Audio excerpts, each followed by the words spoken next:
Welcome back to ARDUN powered 1936 Ford 3-window coupe, episode 2. Got a good response from episode 1 and it's trending well on YouTube. Thank you to everybody that's looked at it. And we've now got the body on, as you can see. Proud moment, and a lot of work's gone on since the last video.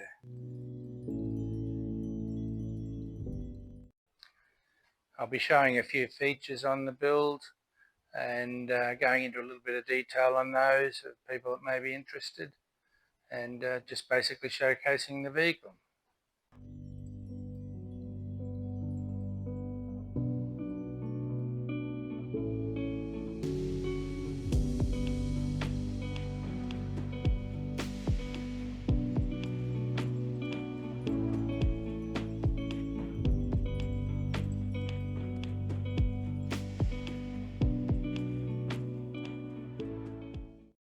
The 1936 Ford 3-window coupe had a designation number of 68770, and it was a relatively low production number of 21,446.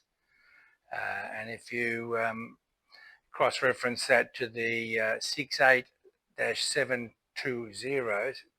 5-window coupe, they were 108,472 manufactured, and that was in Dearborn. There was many other plants around the world that did make them, but nobody kept records of them. This is a Dearborn car. It was made by the Budd Company in the Ford factory. The stampings were done at Ford, but they had subcontractors working within the factory. The build quality on the 3-window is not as good as a 5-window, and suffered a lot around the door gaps, particularly the left-hand side of any 36 if you ever see. The door gaps are always tight. A few other issues on them. Quarter panel alignment to the sides of the cars and the doors themselves always suffered a lot, and that has created a lot of difficulties in getting this body to what you see now.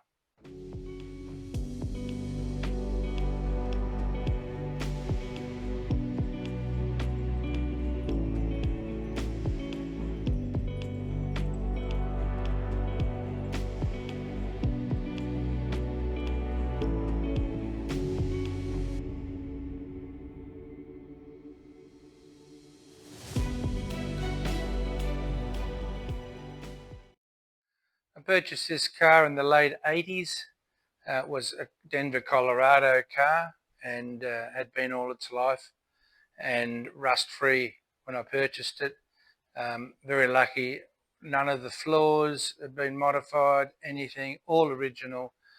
No rust repairs in the quarter panels, doors or front cowl sections. Across the back of the beaver panel has been repaired, and the floor in it is, it's good to see an original floor. They're very hard. You just don't see them in their entirety.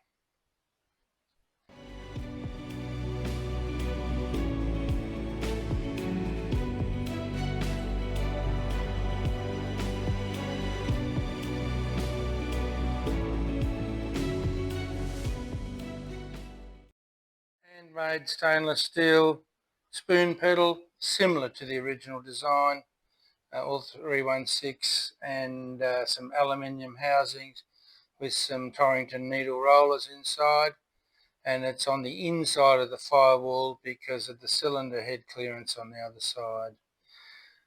The steering column originally exited at this point and hits the ARDUN cylinder head. It had to be moved down lower, and which drops the whole column and the column angle. I used a later model Ford column drop to keep the angle along the same, and just made adjustments everywhere. I did manufacture the steering column from scratch.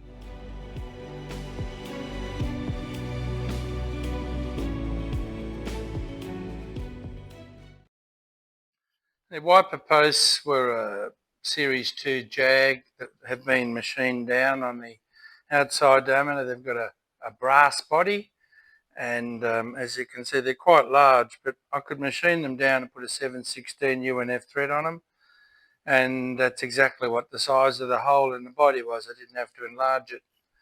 And I cut the original knurls off and got a Vintique knurl which just scrub screws onto a flat, and used Vintique arms. It's a good modification to know about. And that's the original. They're just a little gear inside, a worm wheel, and just the original shaft on them, which is a spiral gear teeth type design. And you can make a little ferrule. You strip the outer down and turn down a ferrule and silver solder that on, and you can extend it and join two cables together and put it on a straight.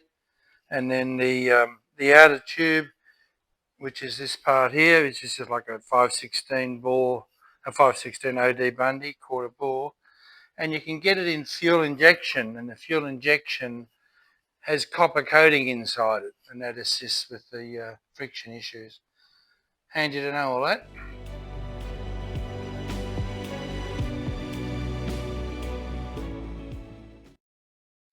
A Lucas wiper motor, and original cable coming up. It's two cables joined together, and you can put them anywhere you want, and they're very good, a lot better than anything Chinese, that's for sure.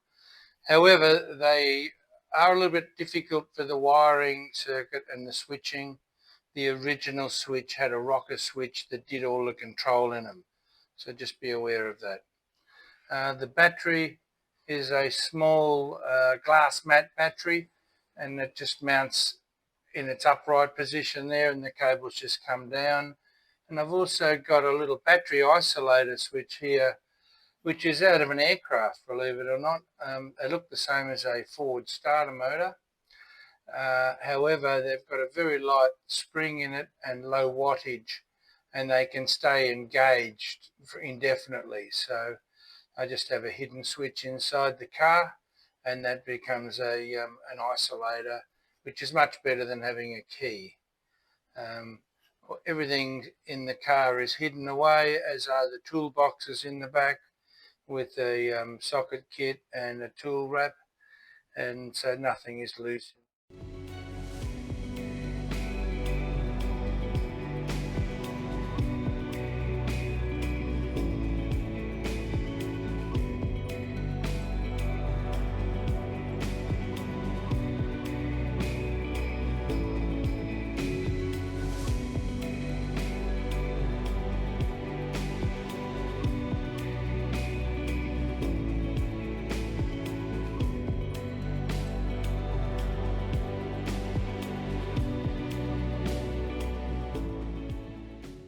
And talk a little bit about the seat belts. They're full retractable reels, and on a 3-window the seat doesn't come back as far as a 5-window, so the wheels could be outside.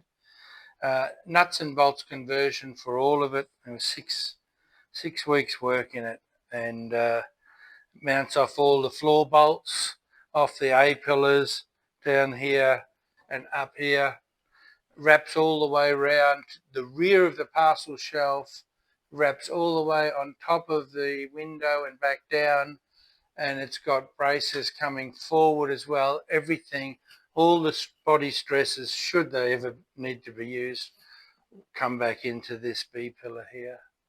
Very, very strong, all done in 25mm tubing and brackets, and yeah, a lot of work. The 3-window, the pickup point is in no man's land out here in the middle of the roof. Very difficult for the breakover angles to be correct. The original battery mount is on the left-hand side, being an American car, and I utilised that to put the computer for the fuel injection underneath, and that sits on top of the back brace, so you can't see it from underneath, and it was just a useless space, so I've utilised that. The wiring loom is totally separate for all the engine management and the computer, and it will have a separate wiring loom just to run the vehicle for everything else.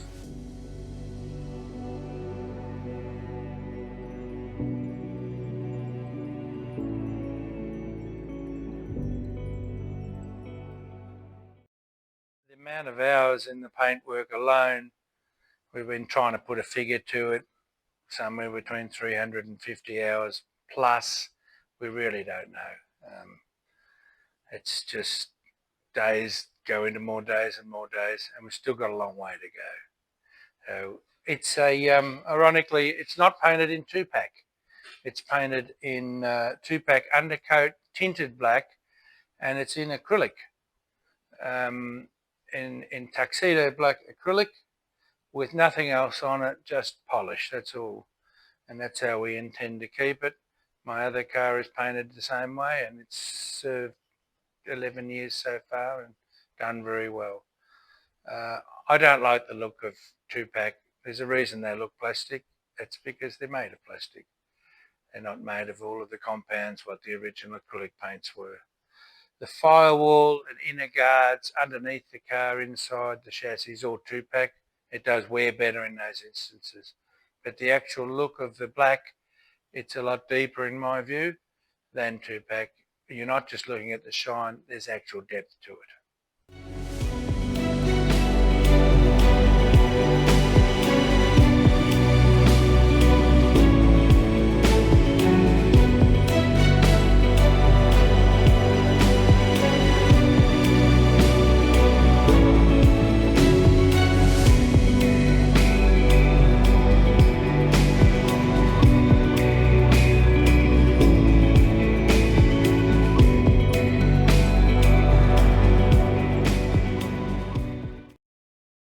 I can't stress the importance of having quality people, good people work with you on these projects.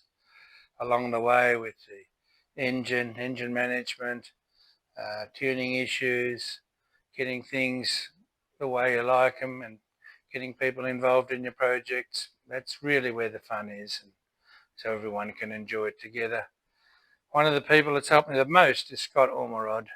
His panel beating and paint expertise has certainly been appreciated. Over a year, almost solid work just on the body, which I considered an excellent body, the best I'd ever seen. And that had been worked on before by Kevin Collard as well, another excellent panel beater.